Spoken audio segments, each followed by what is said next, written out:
Guys, तो हम शुरुआत करते हैं आज नए टॉपिक राजस्थान के पर्यटन को लेकर। राजस्थान के पर्यटन से हम शुरुआत करेंगे। तो राजस्थान के पर्यटन को उद्योग का दर्जा कब मिला है ये आप जानते हैं? मैं बताता हूँ आपको। 1989 को मिला है राजस्थान में पर्यटन को उद्योग का दर्जा, 1989 में। ठीक है। सिफारिश किसकी थी? तो मोहम्मद यूनुस समिति की सिफारिश पर राजस्थान में पर्यटन को उद्योग का दर्जा मिला 1989 में। जन उद्योग दर्जा कब मिला इसको? तो 2004-2005 में। यह निर्धूम अर्थात धुआं रहित उद्योग है। कौन सा? धुआं रहित उद्योग है। कौन सा है? पर्यटन उद्योग, राजस्थान का पर्यटन उद्योग। इसकी सिफारिश किस समिति ने की थी? मोहम्मद यूनुस समिति ने। कब? 1989 को। पर्यटन निर्देशालय कहाँ बना हुआ है? तो जयपुर में बना हुआ है राजस्थान का पर्यटन निर्देशालय। इसकी स्थापना 1955 में हुई थी। पर्यटन विभाग कहाँ है? तो पर्यटन विभाग है जयपुर में। आगे देखते हैं। राजस्थान पर्यटन विकास निगम लिमिटेड, इसकी स्थापना कब हुई थी? 1978 में। 1978 में। कहाँ पर? जयपुर में। किसकी स्थापना हुई थी? राजस्थान पर्यटन विकास निगम लिमिटेड। राजस्थान पर्यटन विकास निगम लिमिटेड की स्थापना जयपुर में हुई थी 1978 में। ठीक है। उद्देश्य इसका क्या था? तो यातायात, भोजन, आवास उपलब्ध करवाना। किनको? यात्रियों को। राजस्थान में जो आने वाले पर्यटक हैं उनको यातायात, भोजन, आवास उपलब्ध करवाना इसका उद्देश्य था। इसके द्वारा निम्न स्लोगन जारी किए गए हैं। कौन सा? तो पहला स्लोगन हम देखते हैं।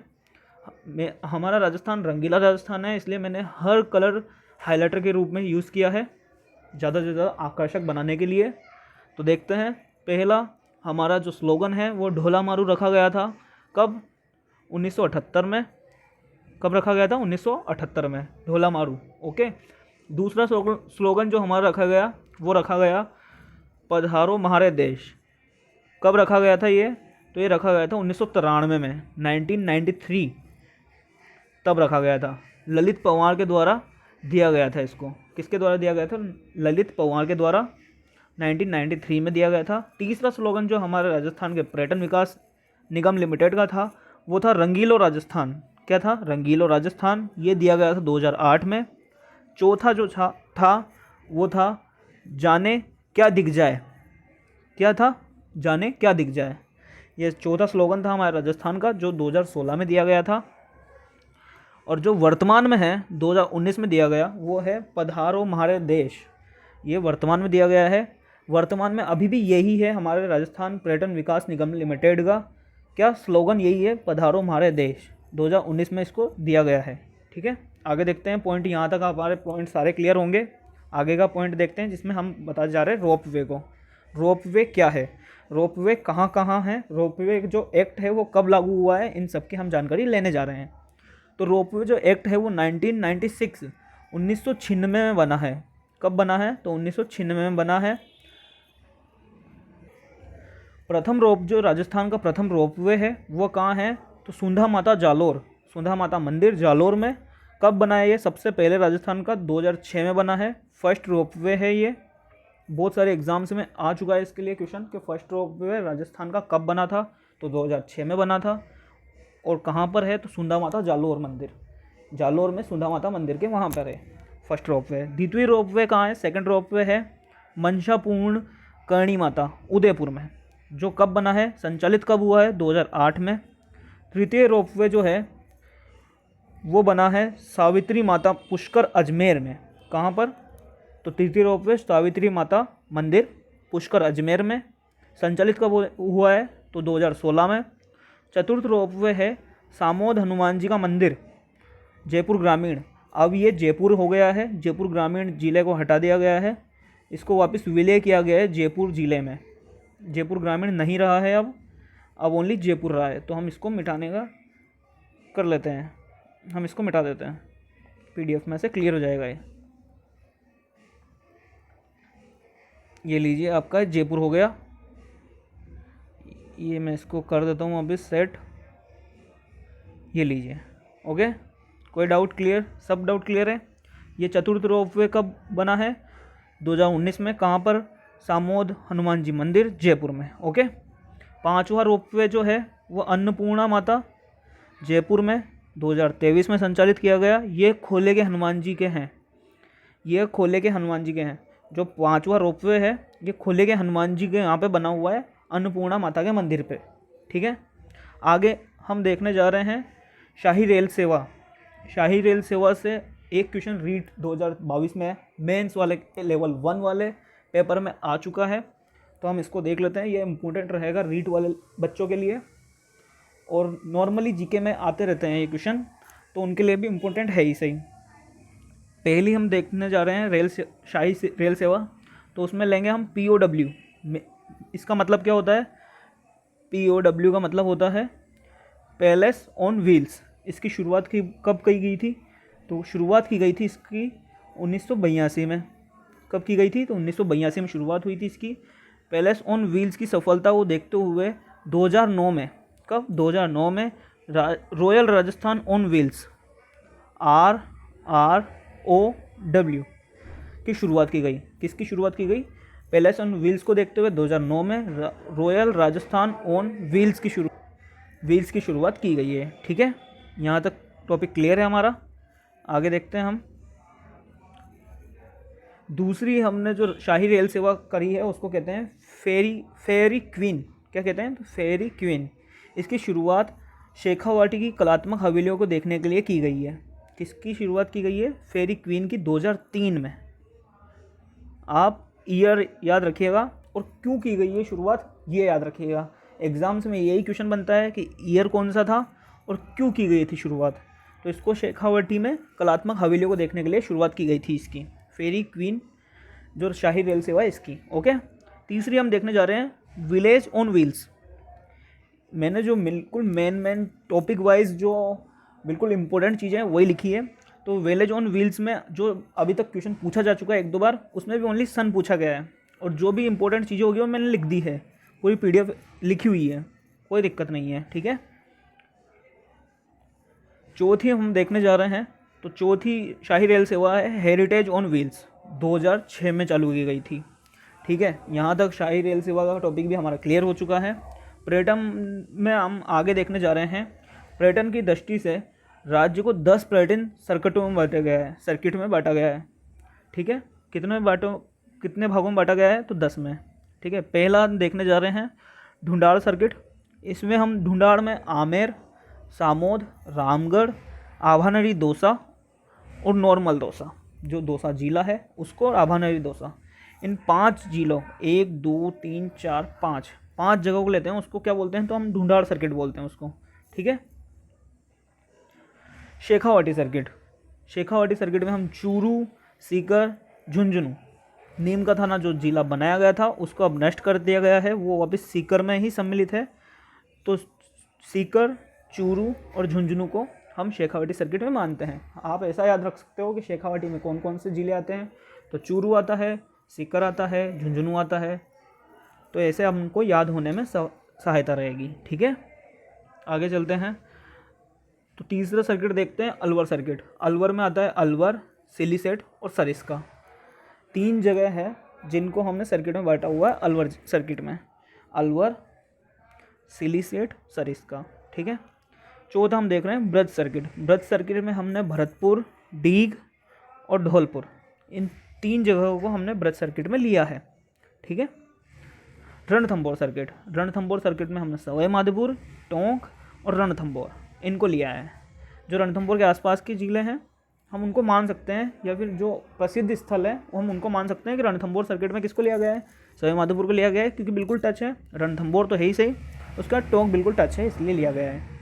मेरवाड़ा में लिया गया है तो अजमेर, पुष्कर, मेड़ता और नागौर, 4 जगहों को लिया गया है मेरवाड़ा सर्किट में।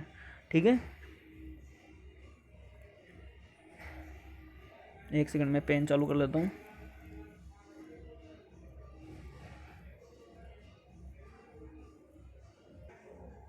हम देखने जा रहे हैं माउंट आबू सर्किट। इसमें सबसे पहले सिरोही है, माउंट आबू है और रणकपुर पाली है। कौन कौन सा? सिरोही, माउंट आबू, रणकपुर पाली, इन 3 जगहों को हम ले रहे हैं माउंट आबू सर्किट में।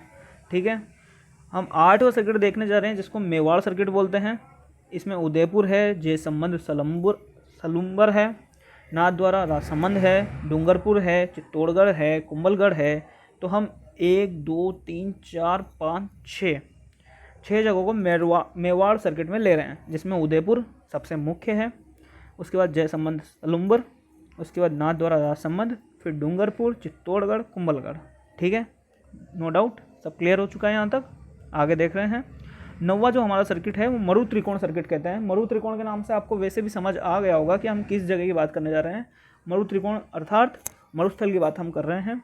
तो इसमें हम पहला लेते हैं बीकानेर, दूसरा जैसलमेर, तीसरा जोधपुर और चौथा बाड़मेर। इसको बाद में जोड़ा गया था, मैंने यहाँ पे मेंशन किया है। मरु त्रिकोण को हम जोड़ा है, जिसमें मरु त्रिकोण में हमने बाद में जोड़ा है, किसको, बाड़मेर को जोड़ा है।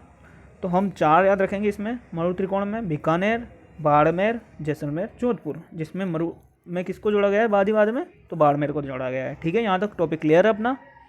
उसके बाद हम 10वां जो सर्किट देखते हैं उसमें आता है कोटा, बूंदी, बारा, झालावाड़। जो हाड़ौती का इलाका है उसको हम 10वें सर्किट के रूप में ले रहे हैं, जिसमें क्या, कोटा, बूंदी, बारा, झालावाड़, ये 4 जगह आएंगे, जिसमें हमारे सर्किट पूरा हो गए। 10 सर्किट हमने पूरे कर चुके हैं। आगे देखते हैं। हाँ, तो हम आगे देखते हैं कौन सा सर्किट है या फिर क्या टॉपिक है हमारे बीच में। तो अब नोट लगा के मैंने लिखा है यहाँ पे महाराणा प्रताप टूरिस्ट सर्किट। ये एक महाराणा प्रताप टूरिस्ट सर्किट जोड़ा गया है, जिसमें क्या है, जिसमें हम देखते हैं महाराणा प्रताप के जीवन से संबंधित जो स्थान हैं उनको विकसित करना है। इसके अनुसार महाराणा प्रताप के जो जीवन से संबंधित जो स्थान रहे हैं उनको विकसित करेंगे, जिसमें चावंड है, आप जानते हैं, दिबेर है, गोगुंदा है, कुंभलगढ़ है, हल्दी घाटी है और उदयपुर है। इन 6 जगहों को हमने 100 करोड़ रुपए का प्रावधान किया है। राजस्थान सरकार ने इनके लिए 100 करोड़ रुपए प्रावधान किए हैं। अन्य सर्किट जो हैं उनमें हम देखते हैं कृष्णा सर्किट, वागड़ सर्किट और बुद्धा सर्किट। बुद्धा में आप जानते हो झालावाड़ और जयपुर के अलावा आपको जहाँ भी बुद्धा का नाम आ जाए वहाँ पे आपको सोचना ही नहीं है। कोई सा भी एग्ज़ाम में कोई सा क्वेश्चन आ जाए, आपको अगर झालावाड़ और जयपुर ऑप्शन में दिखाई दे रहा है, चाहे वो सभ्यता से लेकर हो या कोई सा भी क्वेश्चन हो, उसमें आपको जयपुर या बुद्धा कहाँ भी दिखेगा, जयपुर और झालावाड़ आप लगाओगे आंसर, उसका कंफर्म वही बनेगा। तो देखते हैं अपन कृष्णा सर्किट। कृष्णा सर्किट में हम नाथद्वारा राजसमंद को लेते हैं, गोविंद देव जी जयपुर को लेते हैं और खाटू श्याम जी सीकर को लेते हैं। वागड़ सर्किट में हम देखते हैं तो उदयपुर को लेते हैं, डूंगरपुर को लेते हैं और बांसवाड़ा को लेते हैं। बुद्धा सर्किट में देखते हैं तो जयपुर और झालावाड़, ये 2 जगह हैं। ठीक है, पर्यटन विभाग के द्वारा निम्न महोत्सव आयोजित किए जाते हैं, जिनको हम देख लेते हैं तो कौन कौन से महोत्सव हैं। तो किन्नू महोत्सव कहाँ पे, श्री गंगानगर में। कब मनाया जाता है, तो दिसंबर में मनाया जाता है। ऊंट महोत्सव कहाँ पे, बीकानेर में मनाया जाता है। कहाँ पर, कब मनाया जाता है, जनवरी में मनाया जाता है। ठीक है, मरु महोत्सव कहाँ पे मनाया जाता है, जैसलमेर में मनाया जाता है। कब मनाया जाता है, जनवरी फरवरी में मनाया जाता है। थार महोत्सव कहाँ पर, बाड़मेर में। कब मनाया जाता है, तो दिसंबर में मनाया जाता है। बैलून महोत्सव कहाँ मनाया जाता है, तो बाड़मेर में मनाया जाता है। कब मनाया जाता है, अप्रैल में मनाया जाता है। मारवाड़ महोत्सव ये कहाँ मनाया जाता है, तो जोधपुर में मनाया जाता है। कब मनाया जाता है, अक्टूबर में मनाया जाता है। आगे देखते हैं मेवाड़ महोत्सव कहाँ, उदयपुर में होगा। ऑब्वियसली सही बात है, उदयपुर मेवाड़ से को ही बोलते हैं, मेवाड़ को उदयपुर बोल सकते हैं। तो ये उदयपुर में मेवाड़ महोत्सव मनाएंगे। कब मनाएंगे, अप्रैल में मनाएंगे। इसका आप मंथ याद रखना, बस मंथ ही आपको इम्पोर्टेंट है, जगह आप चूज़ कर लेंगे ऑप्शन वाइज में। ठीक है, ब्रज महोत्सव, तो ब्रज महोत्सव कहाँ, भरतपुर में। कब, फरवरी में। उसके बाद डीग महोत्सव डीग में मनाएंगे कृष्ण जन्माष्टमी पर। मीरा महोत्सव चित्तौड़गढ़ में मनेगा अक्टूबर में। शीत महोत्सव माउंट आबू में मनाएंगे दिसंबर में। ग्रीष्म महोत्सव माउंट आबू मनाएंगे जून में। ठीक है, यहाँ तक। उसके बाद ग्रीष्म महोत्सव हमारा हो चुका है, माउंट आबू जून में मनाएंगे।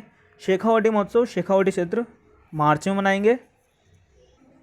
उसके बाद हम देखते हैं तो सर्वाधिक विदेशी पर्यटक कहाँ आते हैं, सर्वाधिक स्वदेशी पर्यटक कहाँ आते हैं, सर्वाधिक विदेशी पर्यटक आते कब हैं और सबसे कम विदेशी पर्यटक कब आते हैं, सर्वाधिक स्वदेशी पर्यटक कब आते हैं और सबसे कम स्वदेशी पर्यटक कब आते हैं। ये हम मंथ देखने जा रहे हैं और झीलें देखने जा रहे हैं। ठीक है लिमिटेड। यहाँ पर हमारा राजस्थान पर्यटन का टॉपिक ख़त्म हो चुका है। अगर आपको वीडियो अच्छी लगी हो तो वीडियो को लाइक करें, चैनल को सब्सक्राइब करें और शेयर करें अपने दोस्तों में, जिससे उनको भी नॉलेज अच्छी मिल सके।